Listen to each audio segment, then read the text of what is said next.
tal? Muy buenos días, ¿cómo están? Bienvenidos a 102 Televisión, que hoy abre un nuevo camino, el de la literatura, con la visita de un prolífico y cercano escritor que además ha tocado todos los estilos literarios: ensayo, novela, cuento, su gran pasión, la poesía, y que ha venido a presentarnos, lo hará en un par de días, su último libro, la vida de uno de los personajes más apasionantes de la historia de la literatura mundial, Cara y Cruz del Conde de Villamediana.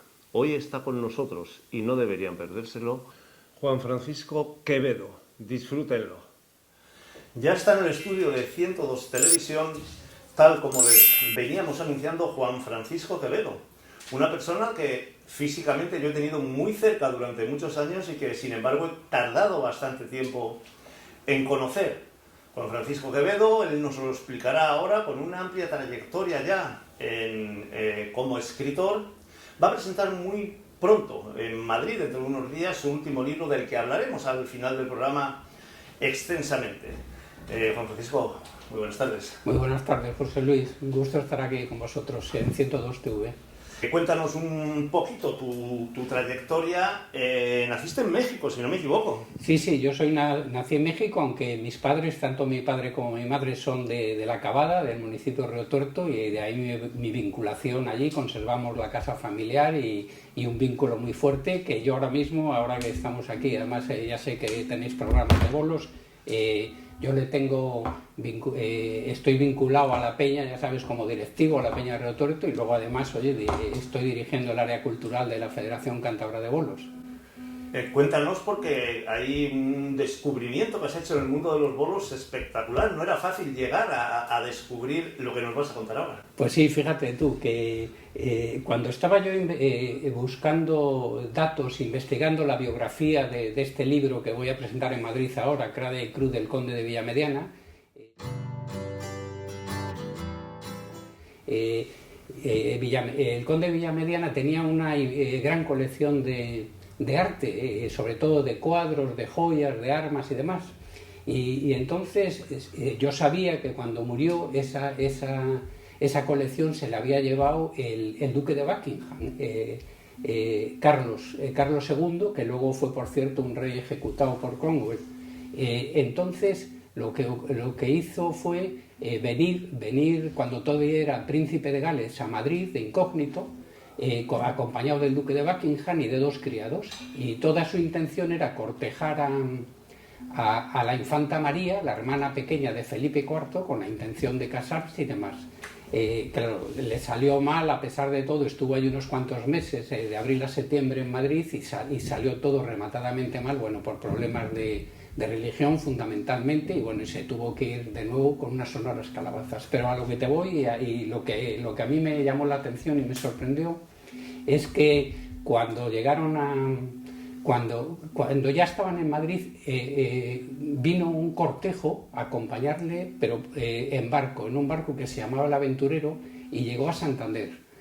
Al llegar a Santander, solamente estuvieron unos días antes de ir a Madrid, pero en esos días, y además en un domingo tuvo que ser, porque luego, cuando él lo relata en sus memorias, Sir Richard Wynne, que era el miembro de la Cámara del Príncipe, hace una especie de memorándum que en realidad es una relación de viajes, y en esa relación de viajes cuenta cómo en Santander jugaban a los bolos. Pero lo curioso no es eso, lo curioso es que cuenta que las que jugaban a los bolos eran solo las mujeres, y estrictamente las mujeres, y sin embargo los hombres tan solo miraban. Y bueno, yo cuando eso pasó y vi la fecha era, la tengo apuntado yo, eso si no soy desastroso, era en abril de 1623.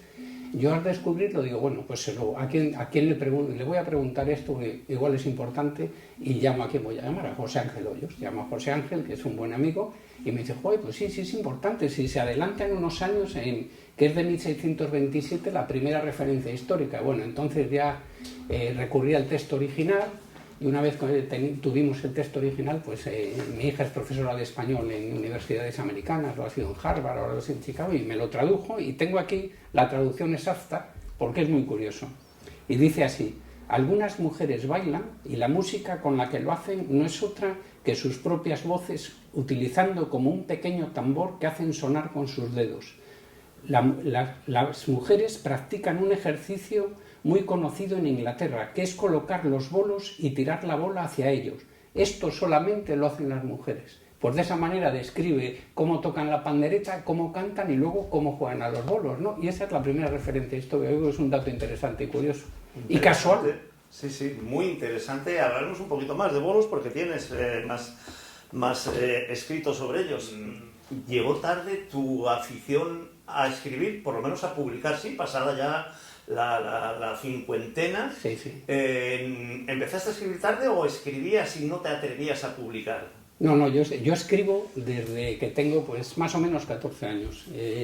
Yo siempre recuerdo cuando tuve así, además lo tengo muy nítido en la memoria, fue leyendo las coplas a la muerte de su padre, de Jorge Manrique. Ese poema a mí me encantó y ya empecé entonces como a hacer así versos un poco, vamos, infantiles, luego pues también versos así, pues cuando alguna chica te gustaba, estas cosas que se hacían así, pero bueno, siempre he tenido esa afición, siempre he escrito, y luego no es que no me atreviera a publicar, lo que pasa es que como tú bien sabes, yo he estado ahí en Bielba un poco a mi aire, no me he relacionado prácticamente con el mundo literario, salvo con 4 amigos que siempre he tenido, y he ido haciendo una obra hasta que ya por fin pues me decidí a publicar, y bueno, ahí ya ha ido todo rodado hasta los 15 libros o por ahí que llevo ahora, y que espero que solo sea el principio de unos cuantos más.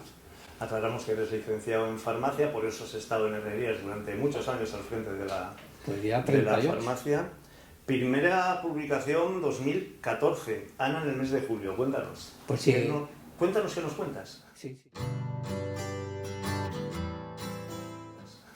Ana en el mes de julio, pues es una novela que además es de corte generacional. Yo creo que para todos los que pues fuimos jóvenes en la época de la transición, un poco, pues yo cuando en el año 77 tendría 17 años y fue un poco cuando vivimos cuando emergió, pues hombre, un poco todas las libertades que había, sobre todo en la juventud y demás, ¿no? Y cómo cambiaron las maneras de relacionarse la gente entre sí.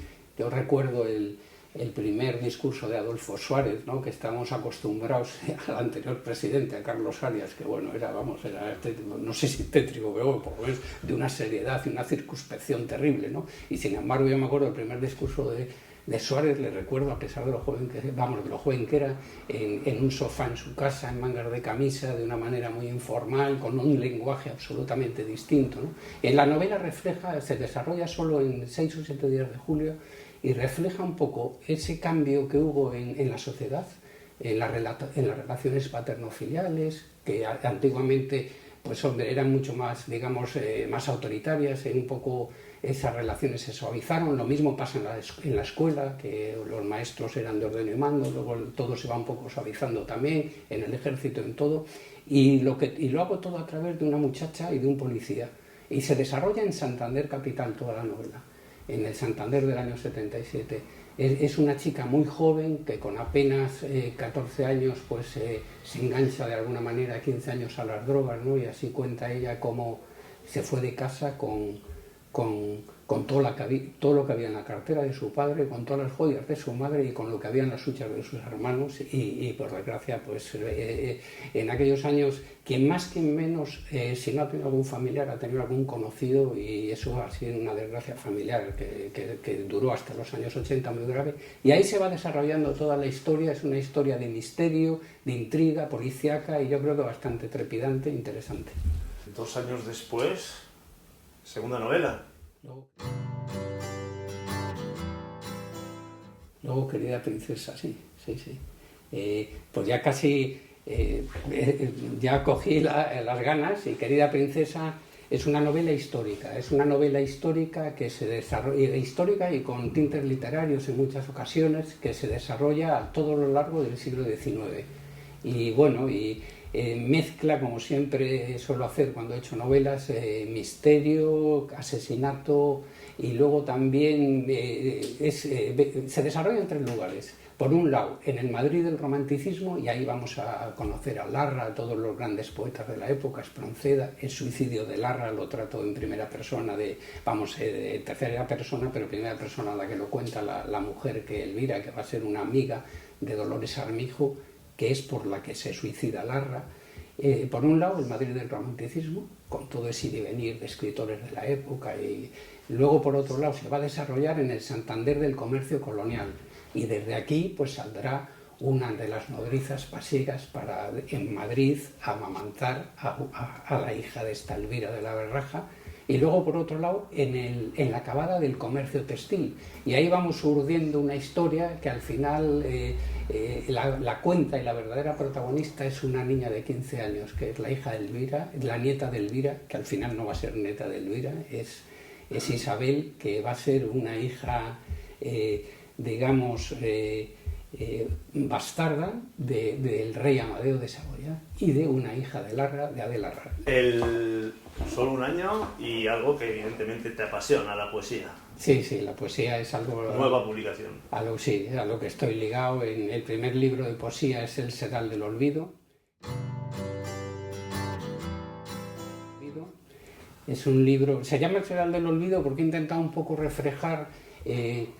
en cada perla del collar, cada cuenta del collar es un poco las vivencias que vamos teniendo, ¿no? Y en cada cuenca, pues una es la juventud, los familiares, los amigos, los deseos, el paso del tiempo.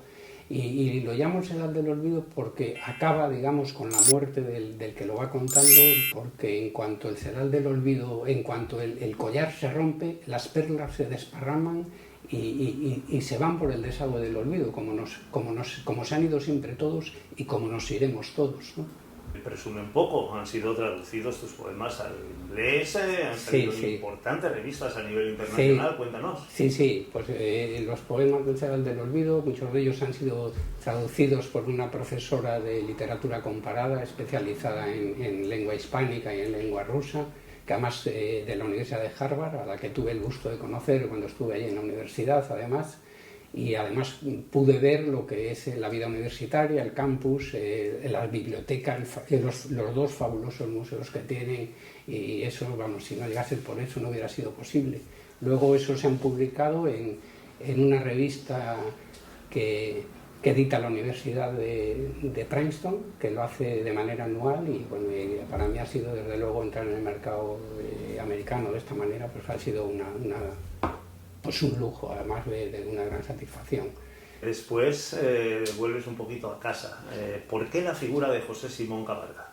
Pues bueno, la figura de José Simón Cabalga, yo por supuesto sabía quién era y demás, ¿no? Pero fue un encargo de mi editor, porque le habían encargado, la Asociación de Periodistas de Cantabria le había encargado ese libro para el día que hacen ellos su fiesta y tal, y bueno, es un libro de encargo que me gustó hacer y demás, y luego le presentamos el día de la fiesta de ellos ahí en el casino y demás, y bien, estuvo bien. Continuaste con un ensayo, Pensamiento, Palabra y Poesía. Sí, bueno, ahí de alguna manera digo un poco lo que es mi poética y cómo se desarrolla, mis gustos. La poesía para mí viene a ser, pues te puedes imaginar una especie de edificio de 3 pisos, ¿no? En el piso de arriba está el pensamiento, primero ahí es donde lo vas elaborando, en el piso de abajo en el medio está la palabra, que es que esos pensamientos que tienes y esas ideas las vas transformando en palabras con una técnica y demás, y ya por fin se hace la poesía, ¿no? Y de ahí el título, Pensamiento, Palabra y Poesía. Hay algún desarrollo sobre la historia de la poesía, sobre mis gustos, sobre cómo yo creo que debe de elaborarse la poesía.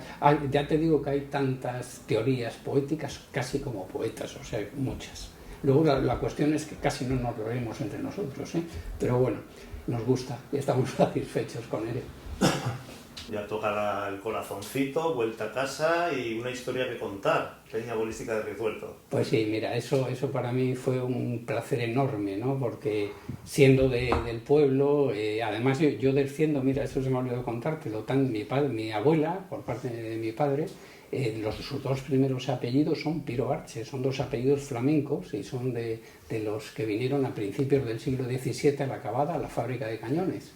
Y bueno, mi vinculación con el pueblo es muy larga. Y cuando José Antonio Bascal, presidente de la Peña Bolística Río Tuerto y de la que tengo el gusto y el placer de ser directivo junto con otros amigos, pues me propuso hacer algo sobre el cincuentenario de la Peña, que como sabes, el presidente de honor del cincuentenario es el actual rey Felipe. Y bueno, desarrollé ahí una especie de historia novelada y luego, por supuesto, rematado con muchos apéndices, con toda serie de datos, y la verdad es que salió un libro, pues yo creo que muy, muy bonito, entretenido y que es del gusto de todo el mundo, sí. Yo no sé si nuestros espectadores son conscientes del ritmo que llevamos y lo que nos queda de publicaciones. Un pintor, Pedro Sobrado. No sé si ha habido alguna pequeña polémica en el Ayuntamiento de Torrelavega que le han puesto el nombre a un instituto últimamente, algo creo recordar. Cuéntanos, ¿quién era Pedro Sobrado? Sí, no, Pedro Sobrado pues es un pintor muy reconocido, además es un pintor de la Escuela de París, que ya lleva muchos años afincado en Polanco y aunque tiene el estudio en la calle Santander, tengo el gusto a raíz de esto, pues tuve muchas conversaciones con él, ya le conocía de antes, ya había estado en su estudio, pero a raíz de esto pues hemos hecho cierta amistad, a raíz del libro, estuve tomando notas, me facilitó todo lo que... Pero bueno, a lo que te iba, él es un pintor que ha pasado por muchos y diferentes estilos, pero siempre ha estado en la vanguardia, estuvo en el París del 68. Entonces vivió todo lo que fue la revolución estudiantil, todo el mayo del 68. Uno de sus grandes cuadros está en el MAS, aquí en Santander, y se puede ver, y que se titula así, lo hace en francés, Mai 68, mayo del 68, y es un cuadro magnífico. Y luego, pues, qué decir, que yo creo que Pedro Sobrado luego a nivel personal, aparte de su categoría pictórica, es un hombre con una gran categoría humana. Y la verdad es que es un placer poder decir que soy su amigo. ¿Qué se siente? Supongo que orgullo, ¿no? Cuando una revista importante, Cuadernos de Humo, te dedica, no sé, ¿cuánto allí a hablar de un monográfico de tu vida y de tu obra? Pues sí, Cuadernos de Humo, que es una revista que se edita en Nueva York, que la dirige, pues yo creo que un poeta de lo más reconocido, un profesor de la universidad, ya jubilado en Nueva York, que es Hilario Barrero. Y cuando me lo propuso, pues oye, a mí me encantó. Yo había colaborado con la revista, con poemas y demás, pero cuando me llamó para hacer un monográfico, pues que recorriera un poco toda mi actividad y demás, pues para mí fue y además luego verlo en papel, pues fue una delicia. Sí, estoy muy, muy contento. Una mirada a nuestro tiempo. Volvemos a la poesía de nuevo. Sí. Una mirada a nuestro tiempo, pues el título, que puede parecer así más propio de una biografía, ¿no? Pero bueno, yo lo he llevado a poesía y de alguna manera es eso un poco, ¿no? A través de la poesía mirar un poco todo lo que tenemos a nuestro alrededor y hago pues hay algunos poemas, pues algunos son muy intimistas, dedicados al amor, otros es un poco al mundo que nos toca vivir, a cómo ha cambiado, a los peligros que nos acechan y bueno, se van sucediendo los poemas en esa línea, ¿no? Y siempre echando esa mirada, ¿no? Alrededor, pero desde dentro, ¿no? Yo por ejemplo, en poesía siempre surge del interior. Sin embargo, en prosa es todo lo contrario. Siempre miro al exterior, me fijo en todo para luego poderlo llevar a la novela, sí. Y volvemos de nuevo a nuestro vernáculo, deporte, un cuento entrañable,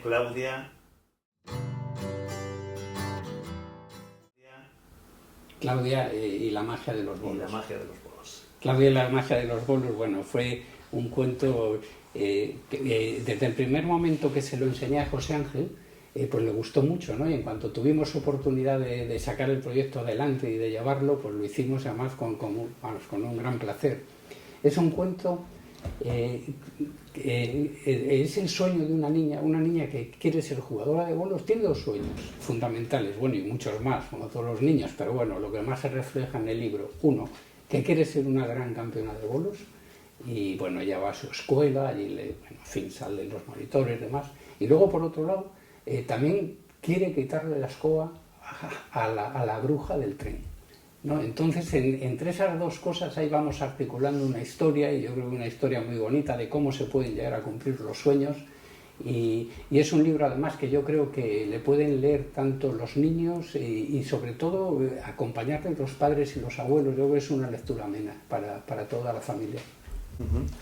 Seguimos en 2023 ya, los ingenios de fundición de la Cabada. Volvemos al pueblo, volvemos a algo histórico dentro de la Cabada, sí, ¿no? Sí. Cuéntanos. Ese es un ensayo histórico, como ya te comenté, os he comentado antes, te he comentado, José Luis, de mi vinculación a través de mis apellidos, ¿no? A los primeros flamencos, aquellas 70 familias o alrededor de 70 familias que llegaron a los ingenios de fundición de la Cabada en el siglo XVII, y que en nuestro caso pues se han mantenido ahí, y ahí hemos seguido estando hasta nosotros, que yo creo que ya soy la 12ª generación que hay desde entonces, más o menos. Y bueno, pues he estado investigando, bueno, tengo una bibliografía enorme, me ha llevado mucho de sí, me ha llevado mucho tiempo escribirlo, pero lo haces con sumo placer y con muchas ganas, y luego en muchos aspectos está novelada también y salpicado de anécdotas, y yo creo que ha gustado también, y que bueno, es una lectura amena y didáctica a la vez. ¿Me vas a permitir que te lea un verso de Antonio Hurtado de Mendoza? Sí. No te voy a preguntar, no soy tan osado para ser a quien va dedicado el verso, pero sí que te voy a decir que lo desarrolles después todo lo que quieras, porque me parece absolutamente apasionante. Ya sabéis que era don Juan dado al juego y los placeres. Amábanle las mujeres por discreto y por galán. Valiente como Roldán y más mordaz que valiente, más pulido que Medoro, y en el vestir sin segundo causaban asombro al mundo sus trajes bordados de oro. Muy diestro en rejonear, muy amigo de reñir, muy ganoso de servir, muy desprendido en el dar. Tal fama llegó a alcanzar en toda la corte entera, que no hubo dentro ni fuera grande que le contrastara, mujer que no le adorara, hombre que no le temiera. Bueno, José Luis, pues te voy a contratar para cuando hagamos un recital y te animes a recitar mis poemas. Eres amigo de José Ángel Hoyos, lo siento, no me atrevo ni a ponerme al lado de él. No, sí, los dos, joder, ya me gustará. Igual lo hacemos algún día, mira, igual hacemos aquí un recital así pequeño con poemas de otros autores. Pues mira, el autor que has citado hace una descripción exacta y un retrato minucioso del protagonista de mi último libro, el que voy a presentar en Madrid, Cara y Cruz del Conde de Villamediana. Y además tiene un gran valor por una circunstancia. Son contemporáneos, se conocieron, entonces no está escrito a través de referencias, que ya sabes que las referencias, cuando pasa el tiempo, muchas pueden estar sesgadas por multitud de circunstancias. O sea que es un retrato real. Y luego, aparte, te diré que es un autor castreño, Hurtado Mendoza. O sea, que es una cosa muy curiosa, ¿no? Y bueno, no sé si quieres que te cuente un poco lo de cómo es. Cuéntanos un poco el libro ahora enseguida, un poco no, mucho si quieres, porque de verdad, aquí sí me he estado informando, la verdad que es apasionante. Yo también he estudiado historia, por lo tanto, sí te prometo que le voy a leer, y pronto. El barroco, una época que la percepción general de la gente que fue una época tremendamente sombría después del Renacimiento, pero que no es tanta la realidad, sobre todo en el aspecto literario o pictórico, ¿no? El siglo de oro, tenemos unos autores absolutamente brutales, y quizás la persona de la que estamos hablando hoy, a quien tú dedicas el libro, sea un poquito menos conocido entre los que no han estado dentro de este mundo, pero es un personaje absolutamente apasionante. Sí. Como personaje, yo creo que es el personaje más apasionante de la literatura española y probablemente de la literatura mundial. Pero además lo es hasta tal extremo que yo creo que si no hubiera existido Juan de Tasís, conde de Villamediana, no se hubiera creado el mito del Don Juan. Tirso de Molina, que es el creador del mito de Don Juan, fue contemporáneo de él, y en él se fijó para crear el mito que luego pues prosiguieron tantos y tantos en literatura, en música, en arte. Pues en literatura el más conocido es el Don Juan de Zorrilla, está el Don Juan de Mozart, está el Don Juan de Lord Byron, está el Don Juan de Molière, en fin, a nivel mundial es un mito de la literatura universal. Pues probablemente de no haber existido el Conde de Villamediana no se hubiera creado el mito de Don Juan. Ya solo por eso sería, pero luego aparte de lo que tú dices, como poeta es uno de los grandes poetas del siglo de oro.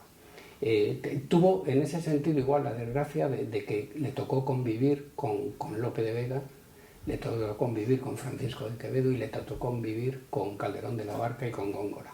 Entonces tal vez por eso quedó un poco más tapado, y luego también quedó tapado porque su vida y su historia es tan apasionante y caló tanto entre la gente que tapó su poesía. Pero el personaje al poeta. Exactamente, Increíble. tú lo has dicho, ni más ni menos, José Luis, eso es lo exacto. Y entonces yo lo que he intentado, y volviendo a lo que decías tú, el barroco es una época floreciente en literatura, en pintura y en las artes, pero sin embargo es una época sombría en cuanto a de dónde veníamos y a dónde vamos.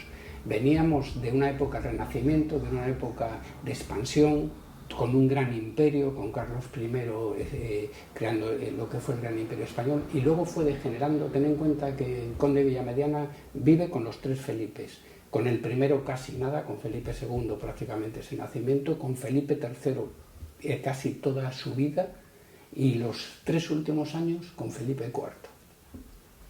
Entonces, en el Renacimiento pues hay como una especie de florecimiento de la vida y de ganas de vivir, y sin embargo cuando llega el barroco y España pues se va convirtiendo ya no en una potencia anticuada, desvencijada por el declinar de los reyes. El declinar de los reyes, que además dejan el país en manos de sus validos, Felipe III en manos del conde de Lerma, que fue probablemente lo peor que le ha podido pasar bueno, ha habido muchos personajes que han sido peores, Fernando VII y otros, pero bueno, en aquella época terriblemente malo, ambicioso, pero ya no solo ambicioso, sino ruin. Y luego a Felipe IV, bueno, le tocó el conde duque de Olivares, que por lo menos era bastante más inteligente que el duque de Lerma. Y en ese ambiente se desarrolla. El conde de Villamediana tenía 2 caras. Una cara muy amable, una cara porque él era conquistador, era un excelente caballista, era un gran espadachín, era un árbitro de la elegancia de la época. Pues, todos se fijaban en él, cómo vestía, cómo andaba, pero por otro lado tenía una cara no tan amable, sino mucho más amarga, era la cruz, de ahí cara y cruz del tipo. Y esa cara amarga, pues es que era pendenciero, era lenguaraz, se metía con cualquiera, y además le daba lo mismo a través de sus versos, le daba lo mismo meterse con un gañán que con el mismísimo rey o con sus ministros, y de ahí le vienen muchas de sus desgracias y su muerte, su asesinato. Pues en el libro desvelo a qué se debe, pero entre las muchas causas pues está en esa relación que tenía con el poder tan amarga, ¿no? Y además hay que tener en cuenta que en este caso sus versos yo creo que dolían más que si le hubiera dado a sus ministros muchas bofetadas. ¿Quieres dar esta pista? Porque lo desvelas en el libro. Yo ya te digo, he estado investigando un poquito, que en una corrida de toros el rey o la reina dijo: qué buen picador, ¿cómo es? No, sí. Estaban pero viendo... pica alto, contestó el rey. Sí, es exactamente, es más o menos así, pero bueno, en la esencia es lo que tú dices, pero te digo las palabras exactas. Cuando en la fiesta, en la Plaza Mayor, que se acababa de inaugurar, de Madrid, bueno, ya sabes, lo mismo, se hacían festejos taurinos que autos de fe para que murieran en la hoguera pues los que vinieran bien en aquella época, que normalmente solían ser gente del pueblo, la verdad, salvo algún válido como Rodrigo Calderón, que ahí cayó, que era el válido del válido, por cierto, era el válido del duque de Lerma. Cuando cae en desgracia, el otro se hace cardenal y en el capelo cardenalicio se atranca para que no vayan a por él, pero al segundo ahí no es, le encarcelan y le matan. Pero bueno, a lo que te iba, estaban en el festejo y cuando sale el conde, que era un gran caballista, un gran rejoneador de toros además, y cuando está poniendo una pica le dice la reina al rey: «¿Pica bien el conde?». Y el rey le contesta: «Sí, pero pica demasiado alto». Pero no. Bueno, yo creo que es una buena pista de cara, por lo menos a los rumores que hay sobre la muerte del conde de Villanueva. Ya lo creo. Hablabas antes de que Lenguaraz, ¿no? De que incluso en su poesía, en la época del barroco era algo habitual. Góngora, Quevedo, Lope de Vega eran unos, bueno, estacazos, como el programa que hemos hecho de bolos antes.